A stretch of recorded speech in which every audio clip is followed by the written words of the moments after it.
শুনিও পাছ কথা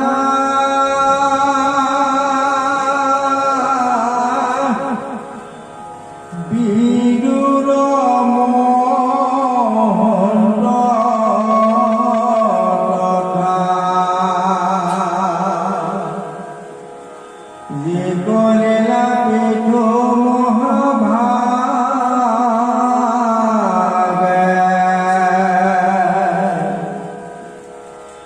অনাম পৃথিৱীৰ বাক্য শুনে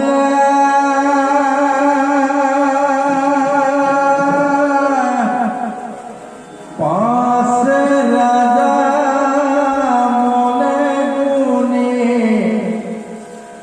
হৃদয়ত ভৈৰৱ সন্তোষ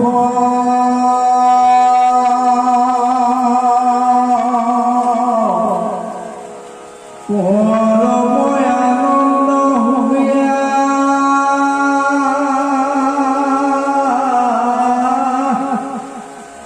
পৃথিৱীক আচাকিয়া চাৰিলন্ত ভৱে ক্ৰোধ ৰূপ শুনা বুদ্ধ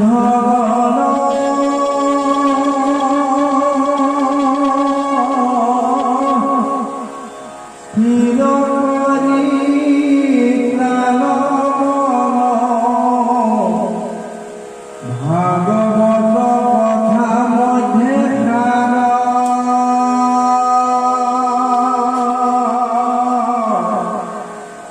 ঘোৰ কলি যুগ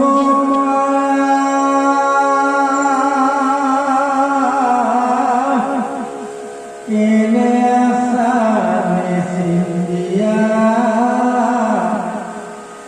কোনো কি মনুষ্য হৈব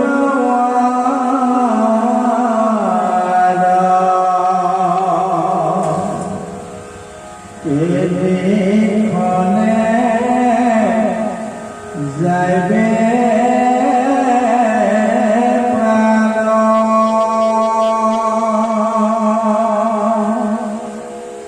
তাহাৰ নাহিকে জ্ঞান নিচা বিষয়ৰ মোহেৰা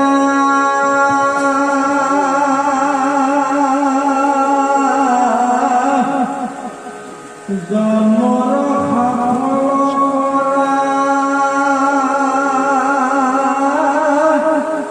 নিয়ে মাধৱ ধৰা কৃষ্ণ বোলে সংসাৰ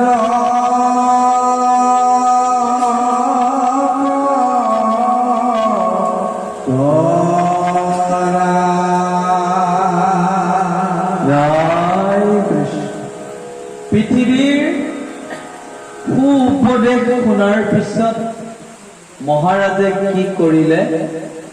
বিদুৰ মহন্তক শ্ৰদ্ধাৰে শুনিবৰ বাবে মৈত্ৰেয়ই কৈছে পৃথিৱীৰ যেতিয়া কথাবোৰ ভালদৰে ৰজাই শুনিলে বৰ সন্তোষ পালে। সন্তোষ পাই মনত যিমান খং আছিল, ৰাগ আছিল, ক্ৰোধ আছিল, চব ত্যাগ কৰিলে। ভাগৱতো তেনেকুৱাই। ভাগৱত শ্ৰৱণ নকৰালৈ, ভক্তি ৰাজ্যত নহালৈকে আমাৰ মনটোৱে কি চিন্তা কৰে? আমি ভাবকচোন যে আপোনালোকে বৰ্তমান কি ভাবে থাকে মই নাজানো। মই এনে থকা সময়ত কৃষ্ণৰ চতুৰ্ভুজ ৰূপটো হৃদয়ত চিন্তা কৰি তেওঁৰ চৰণ দুখনকে চিন্তা কৰি জয় কৃষ্ণ কৰি থাকো। বেলেগ মোৰ কৰিব লগা একো নাই। ধৰি লৈছো এইকেইটা সময়ত মোৰ কাম বন নাই, এনে আছো, মই দুনিয়াৰ কথা চিন্তা কৰি থাকো। যদি কোনোবা সময়ত মন যায় এই সংস্কৃত শ্লোক এটা মুখস্থ কৰিছো তাকে এবাৰ আওৰাও, সেইটো আওৰাও মানে উত্তম শ্লোক মানে এটা ভগৱানৰ লগতে লিংক।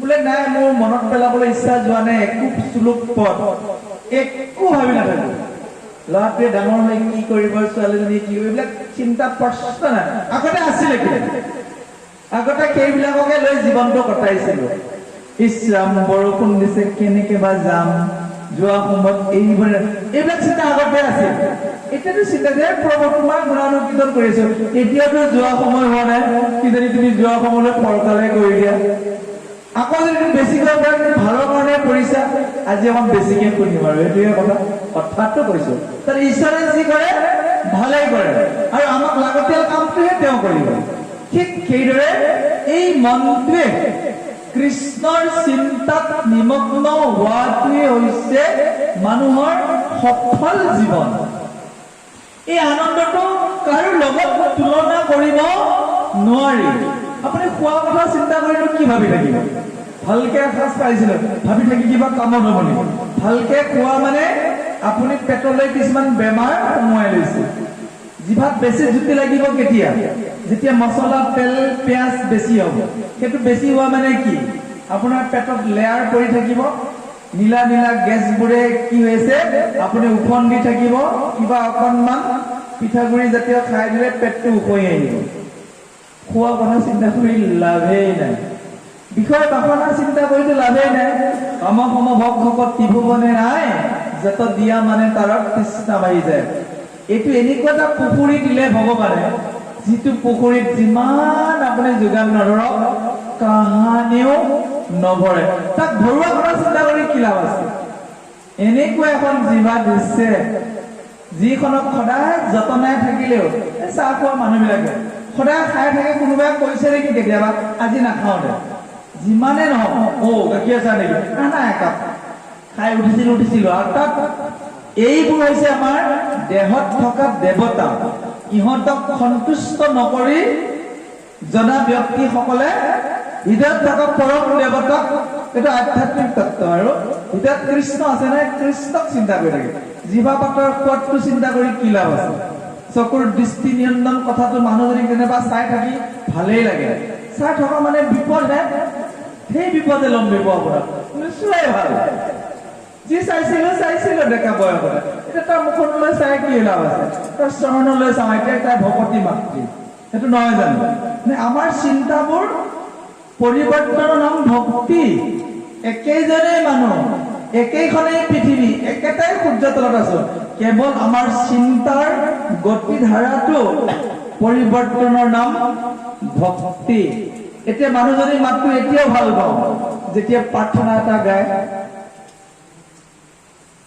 মানুহজনীৰ কথা বতৰা এতিয়াও ভাল লাগে যদি ঈশ্বৰৰ কথা কয় বিষয় বাসনাৰ পৰা আঁতৰত অহাটো শ্ৰেয় বাৰু জানো